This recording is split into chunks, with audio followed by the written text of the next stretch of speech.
Hello student, welcome to my channel.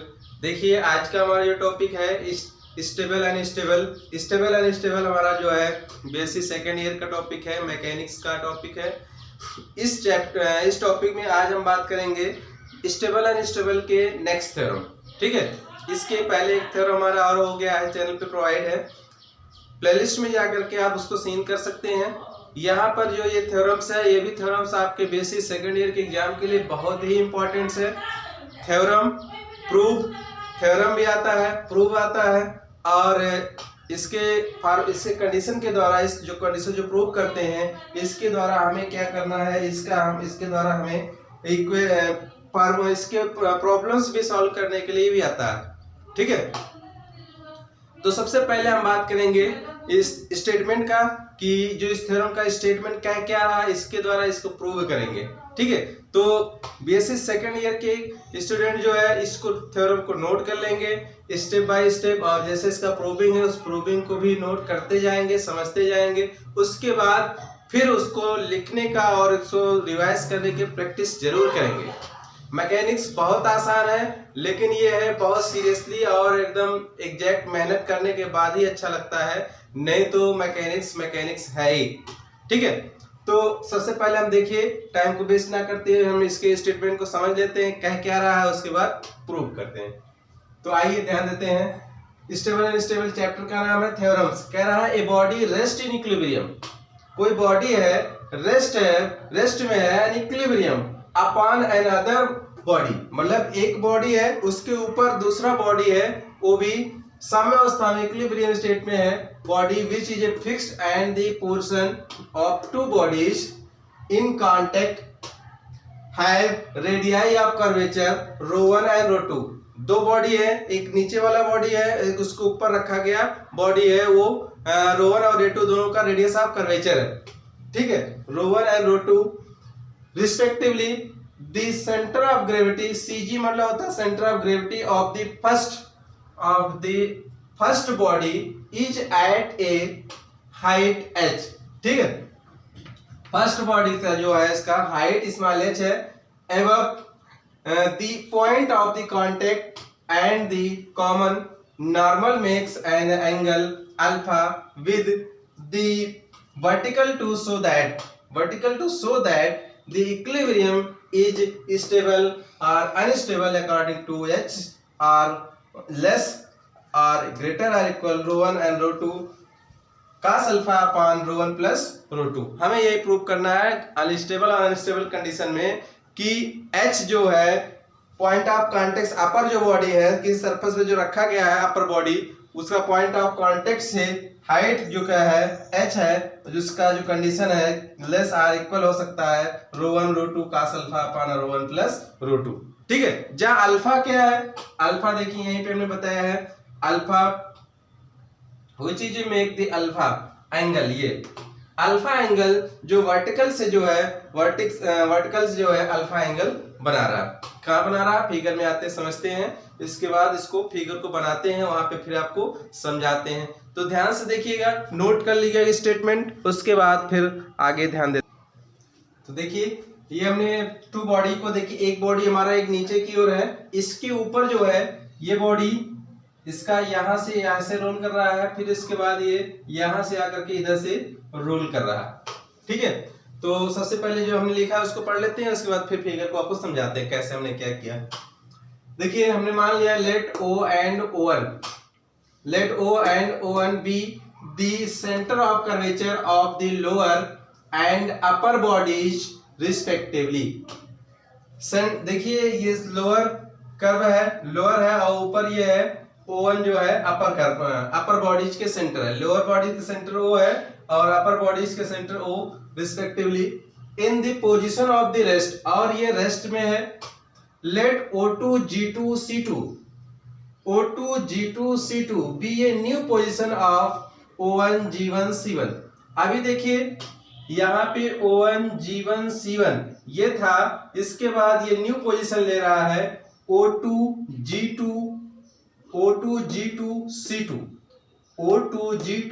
C2। ठीक है, be new position of the O1 G1 C1 respectively लेट C1 dash, ये C1 dash है, C1 dash ये है, C1 dash be a new position of the contact since the upper bodies roll on the lower body without sliding therefore C1, कहने का मतलब ये है कि यहाँ पे ये कोई बॉडी है, ये कोई बॉडी है, इसके ऊपर जो है कोई अलग बॉडी रखा हुआ है, कोई अलग बॉडी रखा हुआ है, ये है बॉडी, इसके ऊपर जो है स्लाइड कर रहा है। जैसे ये बॉडी है, इसके ऊपर ये दूसरा बॉडी ऐसे है, इसके ऊपर ये ऐसे है, स्लाइड ऐसे कर रहा है, मतलब कि विदाउट स्लाइड ये यो है, यो ऐसे हो जा रहा है, बट ये है स्लाइड नहीं कर रहा, स्लाइड में सरक नहीं रहा है, और स्टेबल अनस्टेबल कंडीशन इसी में हमें फाइंड करना है। देखिए ये बॉडी एक नीचे से स्फेरिकल है, इसके ऊपर भी जो बॉडी है ये भी स्फेरिकल है, ये भी स्फेरिकल है। इसको देखो हमने कैसे बनाया है, इसको ध्यान से देखिएगा। इसको हमने एक कर्व ऐसे खींच लिया था, एक कर्व ऐसे जो है यूं खींचा, इसके बाद ये सेंटर लेकर के यूं कर्व खींचा, और इसके बाद O2 सेंटर लेकर के यूं खींच दिया था। ठीक है, मतलब इस कर्व का ये जो नीचे वाला जो बॉडी है इसका सेंटर O है, और ऊपर वाला बॉडी जो है O1 सेंटर था, ये न्यू पोजीशन O2 ले लिया। ठीक है, बट अब इसके बाद देखिए ये जो है वर्टिकल से ये स्टार्टिंग का जो पोजीशन था, यहां से ये अल्फा एंगल बना रहा था, उसके बाद न्यू पोजीशन जब ये थीटा एंगल से रोल कर गया थीटा एंगल, तो ये न्यू पोजीशन ये हो गया, इसका सेंटर O2 हो गया। अब देखिएगा यहाँ पे, अब यहाँ पे देखिए, यहाँ पे पॉइंट ऑफ कांटेक्ट ये C1 डैश मतलब C1 डैश, और ये C2 से C1 डैश हो रहा है। पहले ये C2 C1 पे था, अब ये C2 से C1 डैश हुआ, और C1 से C1 डैश हो गया। ठीक है, कहने का मतलब ये है कि ये आर्क के C1 डैश और C1 डैश ये दोनों इक्वल होंगे। देखिए हमने लिखा हुआ है arc C1 dash equal to arc C2 dash. अब आपको ये चीज पता है कि एंगल इक्वल टू होता है आर्क अपॉन रेडियस, तो angle equal to arc upon radius होता है। तो ये वाला जो बॉडी है, नीचे वाले बॉडी का जो रेडियस है, इसको रेडियस ऑफ कर्वेचर, इसको ρ1 मान लिया गया है, इसको आप ρ1 मान लिया गया। अपर बॉडी का रेडियस ऑफ कर्वेचर ρ2 मान लिया गया है। आप कह सकते हैं यहां से O2 C1 डैश, ये आपके हो जाएगा ρ2। अब फिगर में इतना चीजें लिख दिया जा रहा है, बहुत गंदा लग जा रहा है, इसलिए ज्यादा नहीं इंडिकेट कर रहा। तो यहां से यहां तक का जो है ρ2 है, और O2 से C1 डैश का ये ρ1 है, और O से C1 का ये भी ρ है, क्योंकि रेडियस ऑफ कर्वेचर सेम होते हैं। ऐसे यहां पे बात करें तो O1 से C1 की जो है ये भी रेडियस ऑफ कर्वेचर आपका ρ2 है। ठीक है, तो ऐसा करते हैं ρ2 इसे मान लेते हैं, ये ρ2 कर लेते हैं, ये ρ1 कर लेते हैं, तो आसान रहेगा। ठीक है, अब इसके बाद यहां पे देखिए इस आर्क के, ये देखिए आर्क C1 डैश, इसके आर्क के द्वारा ये एंगल बन रहा है, ये रेडियस ऑफ कर्वेचर है, तो आर्क इक्वल टू क्या हो जाए, angle into radius of curvature या रेडियस। तो ये देखिए ρ2 इनटू थीटा लिख दिया गया है। और इस वाले के लिए C1 डैश C2 के लिए जो एंगल बन रहा है, यहाँ पे देखिए ये फाई बन रहा है, ये C1 डैश के बीच से यहाँ पे जा रहा है एंगल फाई बन रहा है। ठीक है, angle C2 O2 C1 dash ये फाई बन रहा है इस आर्क के दौरान, और इसका रेडियस ऑफ कर्वेचर ρ1 है, तो ये हो गया ρ1 इंटू फाई। अब यहाँ से फाई की वैल्यू निकालते हैं, तो ये डिवाइड कीजिए, phi equal to ρ2 theta upon ρ1, equation first मान लिया गया। ठीक है, अब बात करते हैं let Z be the height of the CG। Let Z जो है सेंटर ऑफ कर्वेचर से सरफेस की हाइट है। तो यहां से देखिएगा G2 M1 के बीच की डिस्टेंस को हमने मान लिया है Z। ठीक है, जो G2 M1 की हाइट है वही L M2 की भी हाइट है। The new position of the above the fixed horizontal line Z equal to G2 M1 equal to L M2 equal to L O2 plus O2M2। भैया देखिए G2M, देखिए G2M1 equal to है LM2, ये equal है, but LM2 को हम लिख क्या सकते हैं LO2 plus O2M2, LO2 plus O2M2, इसको हम लिख सकते हैं। अब यहाँ पे एक चीज और ध्यान से देखिएगा, आपको ये हमारा नेक्स्ट लेक्चर जो हुआ था अभी कल, या बैक करके आप देख लीजिएगा प्लेलिस्ट में जा करके, वहां पे हमने बताया था इसका स्टेबिलिटी कॉन्सेप्ट वहीं पे मैक्सिमम हमने दे दिया है। अगर आपको अगर कम समझ में आएगा तो आपको पहले वो वीडियो को अच्छे से ध्यान से देख लेना होगा, तब इसको देखेंगे तो पूरा का पूरा समझ में आएगा, क्योंकि स्टेबिलिटी का कॉन्सेप्ट मैक्सिमम हमने वहां बताया था। तो यहां पे देखिएगा, अब देखिए अपर जो बॉडी है, अपर बॉडी जो इस पे टच कर रहा है यहाँ पे, तो सेंटर ऑफ ग्रेविटी से ये contact point, centre of gravity से कांटेक्ट पॉइंट, यहाँ पे देखिए ये जो है ये पॉइंट यहाँ से कह सकते हैं, यहाँ से लेकर के ये आपका जो है डिस्टेंस h है, C2 G2 की वैल्यू h माना है, और हमने G2 से O2 के बीच को K मान लिया है, ये अल्फा है और ये एंगल जो है बीटा है, तो एक्सटीरियर एंगल से अल्फा प्लस बीटा, तो ये एंगल जो है अल्फा प्लस बीटा हो जाएगा। हाँ एक चीज और देखिए, अगर ये अल्फा एंगल है और ये थीटा एंगल है, ये पैरेलल गया, कौन, ये लाइन पूरा ये और इसके पैरेलल गया, तो ये अल्टरनेट एंगल से ये alpha plus theta equal to यहाँ अल्टरनेट एंगल से थीटा प्लस अल्फा हो गया। ठीक है भैया, क्लियर। अब इसके बाद इसको आप अच्छे से नोट कर लीजिए, इसके बाद इसको हम रेस करके फिर अगला पॉइंट हम नोट करते हैं।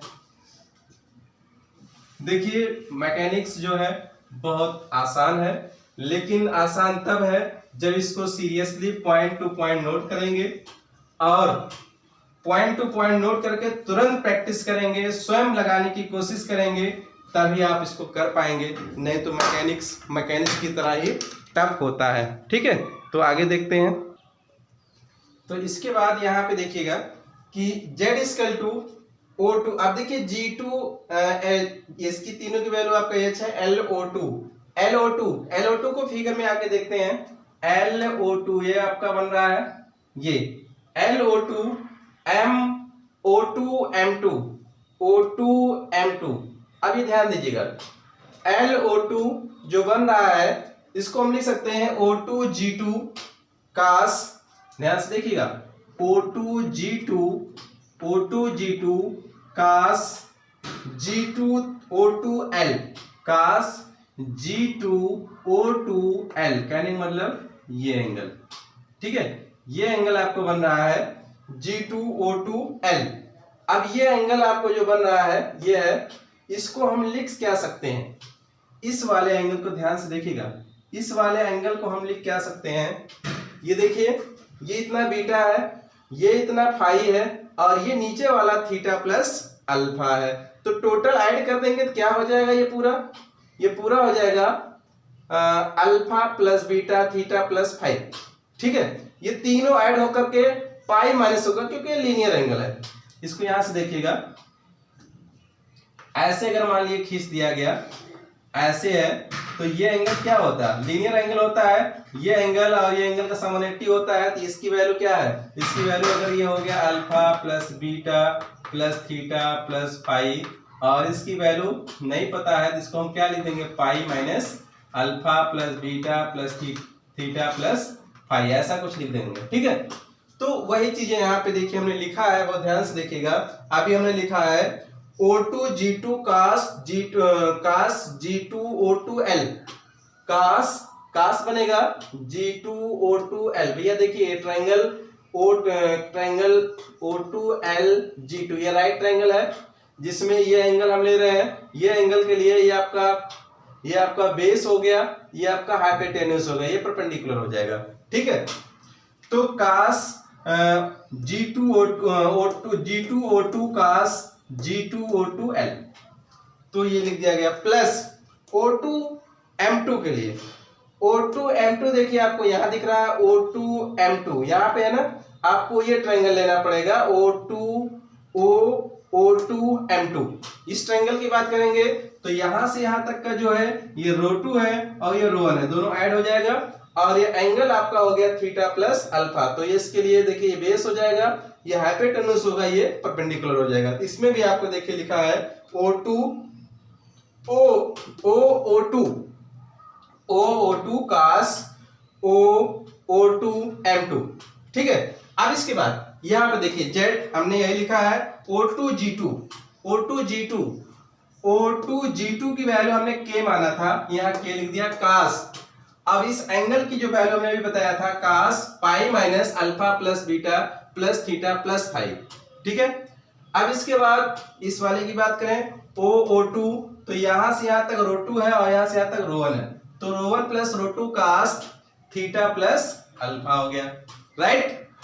अब इसके बाद क्या करते हैं, अब ये देखिए Z ऐसे लिख दिया गया cos 180 minus theta, pi minus theta minus cos theta होता है, तो माइनस cos, ये आपका पूरा एंगल हो गया theta plus beta plus five और थीटा प्लस फाइव। फाइव की वैल्यू देखिए इक्वेशन फर्स्ट हमने पहले माना था, तो ये इक्वल टू निकाला था इक्वेशन फर्स्ट में, five equal to ρ2 theta upon ρ1। तो ये वैल्यू फाइव की ला करके हम यहां पुट कर देते हैं फाइव के स्पेस पे ρ2 अपॉन ρ1 थीटा। अब इसके बाद इसमें दोनों थीटा एलसीएम लेकर के थीटा कॉमन कर लेते हैं और ये तो हमने रूल ऐसे ही उतार लिए। Z equal to minus cos alpha plus beta, इन दोनों में एलसीएम लेके थीटा बाहर निकाल दिया, ρ1 प्लस ρ2 अपॉन ρ1 थीटा, और ये हो गया ρ1 plus ρ2 cos alpha plus theta हो गया। इसको इक्वेशन सेकंड मान लिया। अब इक्वेशन सेकंड को दो बार डेरिवेट करेंगे, मैक्सिमा और मिनिमा केस या हो या स्टेबल अनस्टेबल केस हो, इक्विलिब्रियम और अनइक्विलिब्रियम के कंडीशन के लिए इसको हम दो बार डेरिवेट करेंगे। फर्स्ट डेरिवेट को जीरो के इक्वल कर देंगे, वहां से थीटा और फाई की वैल्यू निकालेंगे, वो वैल्यू लाके इसे सेकंड डेरिवेट में पुट करके उसके बाद जो कंडीशंस जो आपको दिया है प्रूव करने के लिए स्टेटमेंट पे, वो चीजें प्रूव होंगी। तो ध्यान से देखिए कैसे इसको डेरिवेट करते हैं, नीचे इसको रेस कर लेते हैं ना भैया। देखिए थ्योरम्स बहुत अच्छा है, बहुत इंटरेस्टिंग है और बहुत ही घुमाऊ थ्योरम्स है, तो है कुछ नहीं, स्टेप बाय स्टेप ध्यान से देखिएगा, साफ के साफ समझ में आ जाएगा। अब यह ध्यान दीजिए, लिखेंगे from equation second differentiate with respect to theta. Theta के रिस्पेक्ट में करेंगे, ये हो जाएगा dz upon d theta equal to minus k. Cos का डिफरेंशिएशन क्या होता है भैया, कास का डिफरेंशिएशन साइन होता है, माइनस साइन होता है, तो यहाँ पे सिर्फ प्लस कर लेंगे, तो साइन अल्फा प्लस बीटा ये कांस्टेंट है, प्लस ρ1 प्लस ρ2 अपॉन ρ1 और ये हो गया थीटा।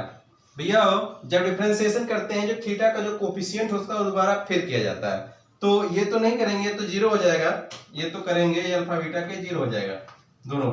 अब इसकी कोफिशिएंट ये बचेगा तो ρ1 प्लस ρ2 और ρ1 ये हो गया और थीटा का 1 हो गया, थीटा का 1 प्लस। अब यहाँ पे आते हैं, इसका कास का डिफरेंशिएशन माइनस होगा इसलिए मैंने माइनस ही लिखा है, माइनस। अब ये हो जाएगा ब्रैकेट में ρ1 प्लस ρ2, कास का माइनस साइन, माइनस आगे लगा दिया जाएगा, साइन अल्फा प्लस थीटा। ये है फर्स्ट डेरिवेटिव, इसको इक्वेशन आप मान लीजिए इक्वेशन थर्ड मान लेते हैं।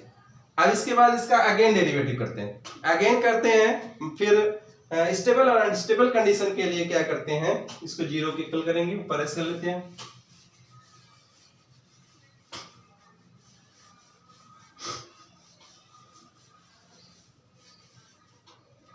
ध्यान से देखिएगा, तो ये हो गया अगेन डिफरेंशिएट विद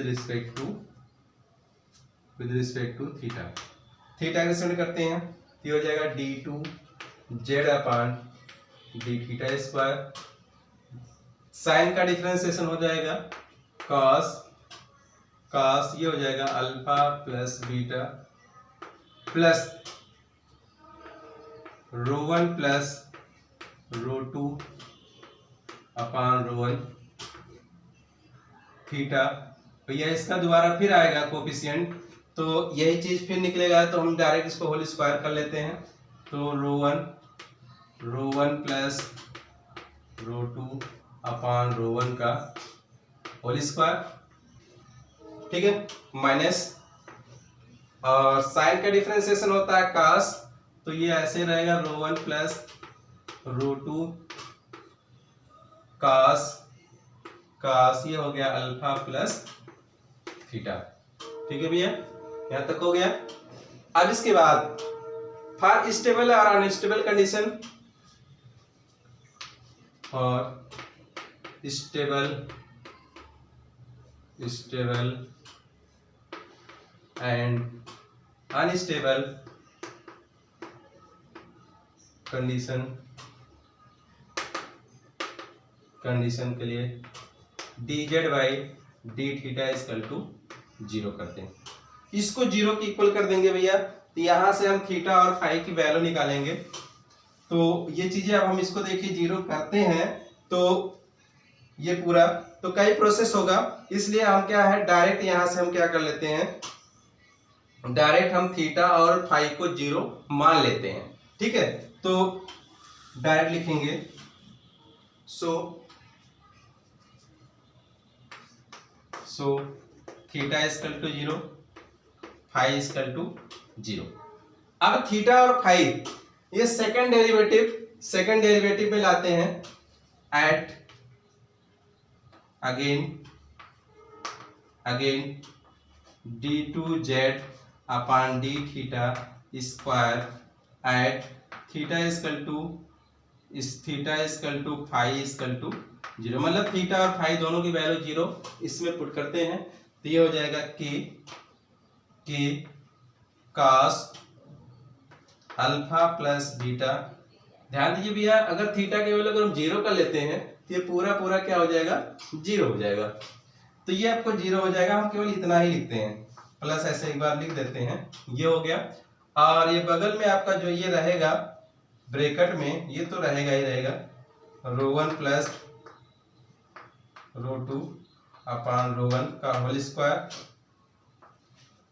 माइनस, ये हो गया rho one plus rho two, और ये हो गया कास, इसमें भी भैया थीटा की वैल्यू 0 हो गई, तो क्या हो जाएगा यहाँ पे अल्फा बचेगा, राइट।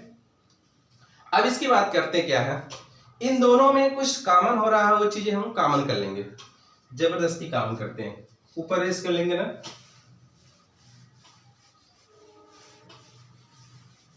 बहुत ध्यान से देखिएगा। इसके बाद इन दोनों में कॉमन हो रहा है d2z d theta square at theta equal to phi equal to 0।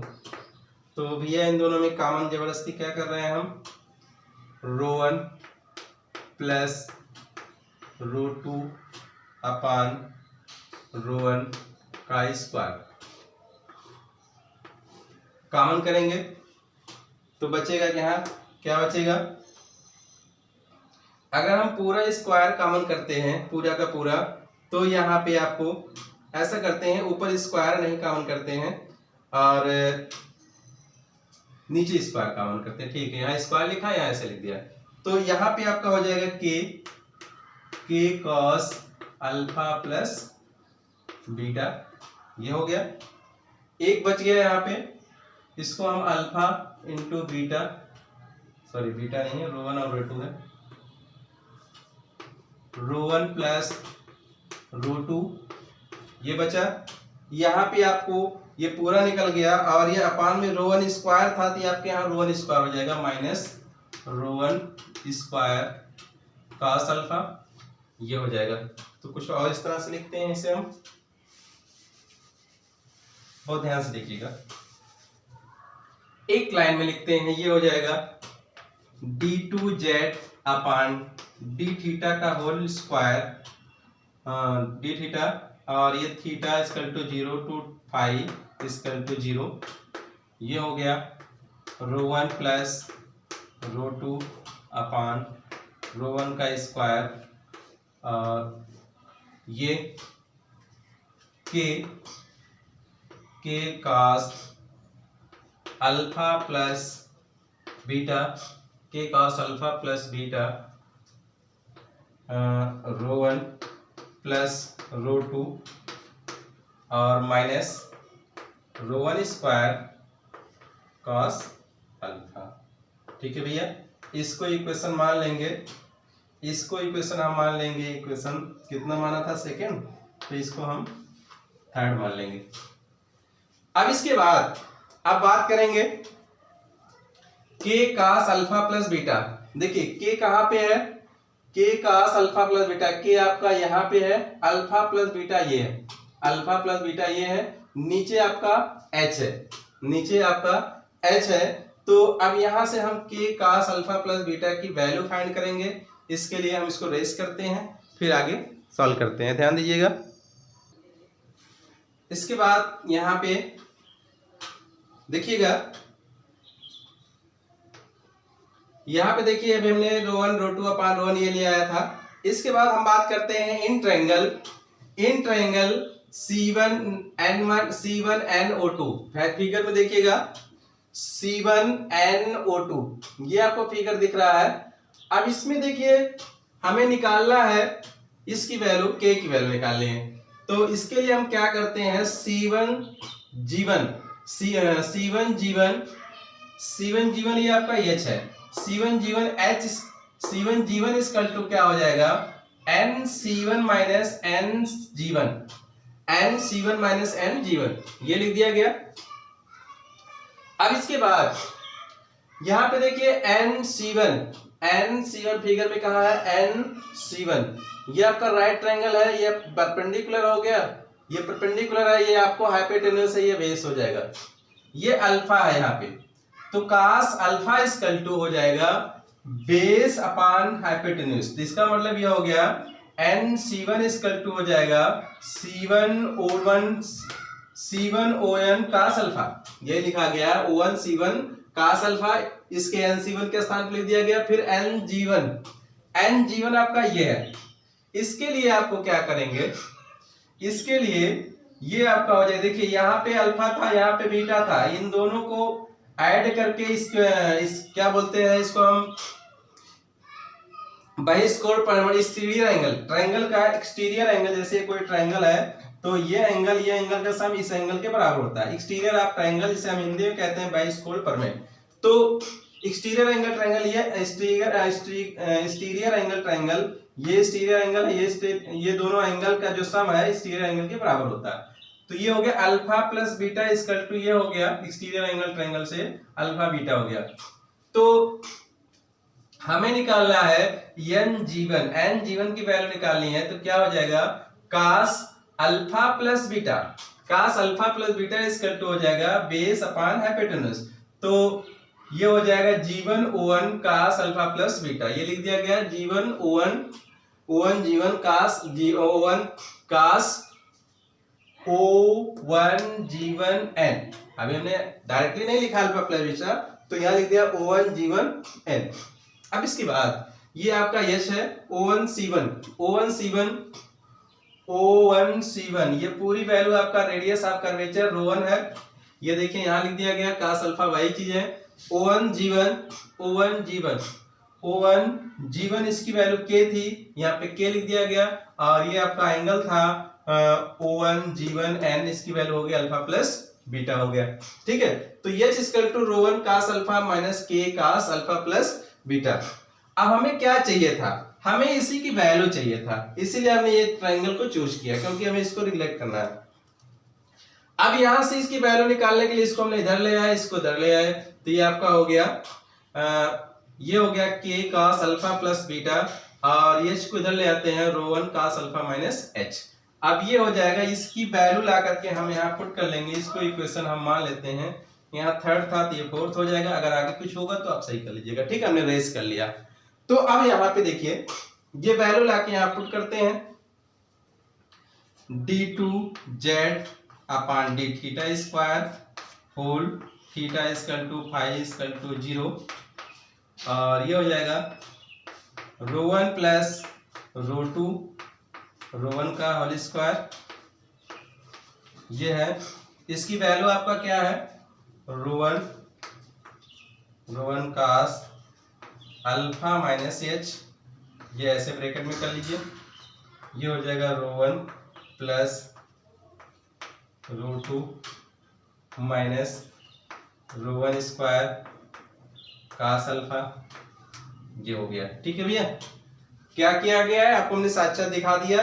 ये इक्वेशन यहाँ लिख देते हैं फ्रॉम इक्वेशन, ये आपका थर्ड ये था, ये थर्ड था, है ना, लिख देंगे फ्रॉम इक्वेशन से third and fourth, from equation third and equation fourth. ठीक है भैया, अब इसके बाद क्या करते हैं, अब देखिए हम लोग मंजिल तक पहुंचने वाले हैं, जो प्रूव करना है। ऊपर रेस्ट कर लेते हैं।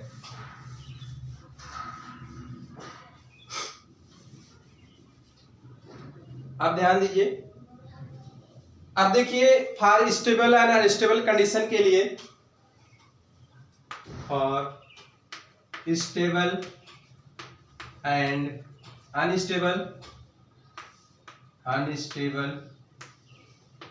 कंडीशन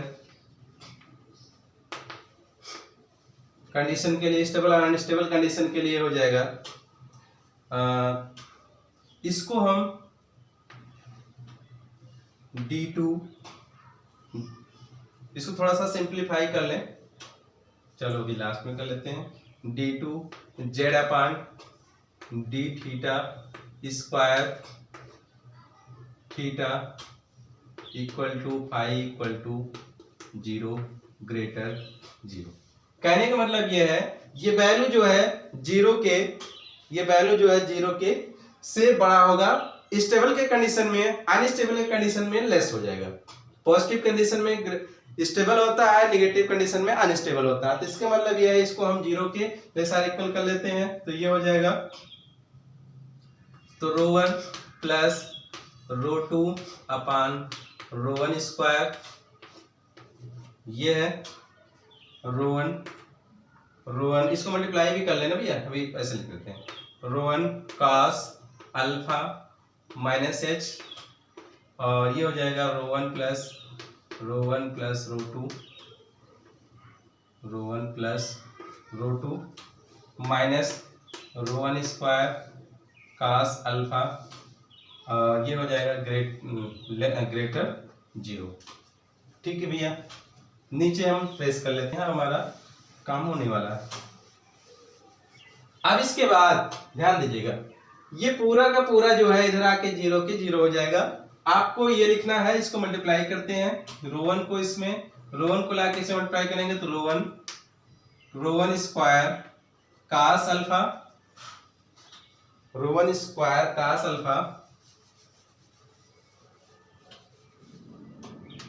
अल्फा, ये हो गया, माइनस रो वन एच, ये हो गया।